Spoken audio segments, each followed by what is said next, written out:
আপনি কোথাও একবারও কোনো আপনার অপোজিট থটের লোকের বাড়িতে গিয়ে সহানুভূতি দেখিয়েছেন এ উদাহরণ নেই। হালিশহরে বিরল সৌজন্য দেখিয়ে নিজের নজির তৈরি করলেন মুখ্যমন্ত্রী শুভেন্দু অধিকারী। বিরোধী দলের কর্মীরা মারা গেলে উৎসব পালন নয়, বরং তার পরিবারের পাশে থাকা। আমরা ওরার বিভেদ ভেঙে এমনই নজির গড়লেন শুভেন্দু।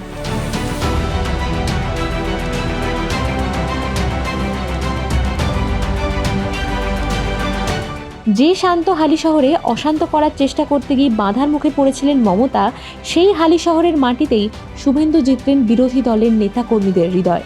এই কাণ্ডে আইও সাসপেন্ড, আইসি ক্লোজ।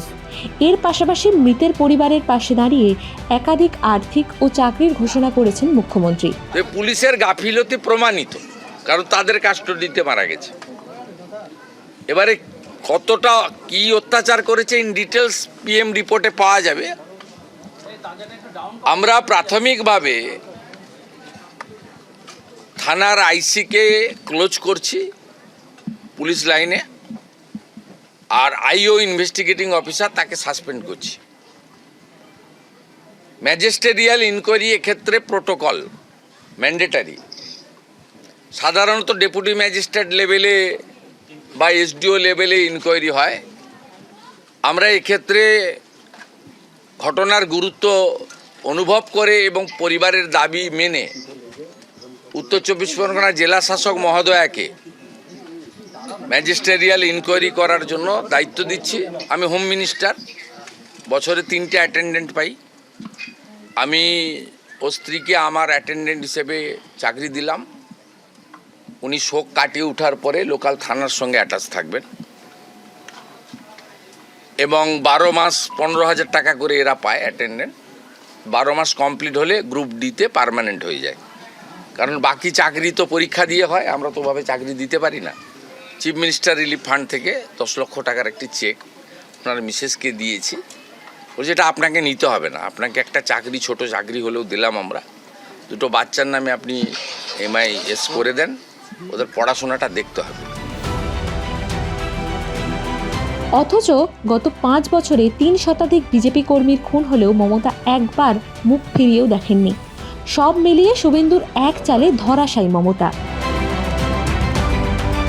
देखिए, मैं उनसे बोली कि मुझे मेरा हस्बैंड का जो डेथ हुआ है उनका इंसाफ चाहिए, सिर्फ इंसाफ चाहिए पहले, क्योंकि जो पुलिस लोग था वो हालीशहर थाना का, वो लोग मेरा हस्बैंड को लॉकअप में रख के, हम 10 बजे उनसे मिल के आ गए, तब वो एकदम स्वस्थ था, अच्छा था, मुझसे बात किया।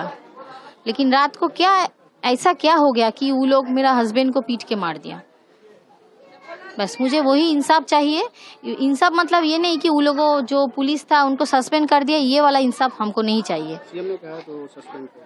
हाँ, सस्पेंड तो एक माने जरिया है, हमको सिर्फ सस्पेंड से नहीं चलेगा, क्योंकि जो मेरा बच्चा लोग है, जो उसका भविष्य क्या होगा, उन लोग सस्पेंड हो जाने से क्या होगा, आज है फिर तो कुछ ना कुछ वो लोग कर लेगा। मैं चाहती हूँ कि उन लोग को जो फैमिली लोग है वो भी भुगते, कि अगर किसी का पापा नहीं रहता है तो वो लोग का बच्चा को क्या गुजरता है। थ्रू इसको देखने के लिए वो अगर हमको कोई जॉब देते हैं तो मुझको वो लेना तो है, क्योंकि मुझे तो ये बच्चा लोगों को बड़ा करना है। শুভেন্দুকে গত কয়েক বছরে রাজ্যের বিভিন্ন জায়গায় পরিকল্পিতভাবে হেনস্থা ও হামলা করা হয়েছে। এখন মমতা বিক্ষোভকে হামলা বলে চালাতে গিয়ে দুর্বল চিত্রনাট্য লিখছেন। হালিশহর কাণ্ড বুঝিয়ে দিল, সরকার গড়ে শুরুতেই মুখ্যমন্ত্রী শুভেন্দু অধিকারী বুঝিয়ে দিচ্ছেন মমতা ঠিক কতটা ভুলভাবে গত 15 বছরে রাজ্য চালিয়েছেন। Superhit Suvendu model. আপনি কোথাও একবারও কোনো আপনার অপোজিট থটের লোকের বাড়িতে গিয়ে সহানুভূতি দেখিয়েছেন এ উদাহরণ নেই। আপনার সময়ে রাজবংশী যুবক মৃত্যুঞ্জয় বর্মনকে ASI মোয়াজ্জেম হোসেন কালিয়াগঞ্জে মাঝরাতে বুকে গুলি করে খুন করেছে। আপনি মৃত্যুঞ্জয় বর্মনের পরিবারের পাশে দাঁড়াননি, কিন্তু আপনার দলের কর্মী এবং আপনার দলের কর্মী স্ত্রী, যিনি তৃণমূল কংগ্রেসের এখানকার কাউন্সিলর, তার বাড়িতে রাজ্যের মুখ্যমন্ত্রী হাই লেভেল টিম নিয়ে এসে পরিবার যা যা চেয়েছে প্রাথমিকভাবে সেটা পূরণ করার মধ্য দিয়ে একটা মুখ্যমন্ত্রীর শুধু দলের নয়, রাজ্যের, এটা আপনাকে আমি বুঝিয়ে দিয়ে গেলাম, শিখিয়ে দিয়ে গেলাম। যেটা আপনি করতে পারেননি সেটা শুভেন্দু অধিকারী করার চেষ্টা করলো।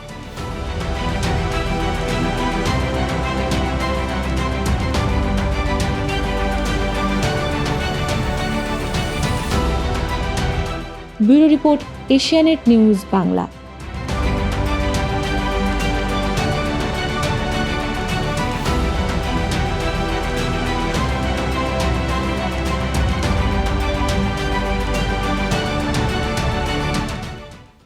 আমাদের ভিডিও ভালো লাগলে লাইক এবং শেয়ার করুন। কমেন্ট সেকশনে গিয়ে জানান আপনাদের মতামত। আরও ভিডিও পেতে আমাদের চ্যানেল সাবস্ক্রাইব করুন এবং প্রতি মুহূর্তে খবরের আপডেট পেতে প্রেস করুন বেল আইকন।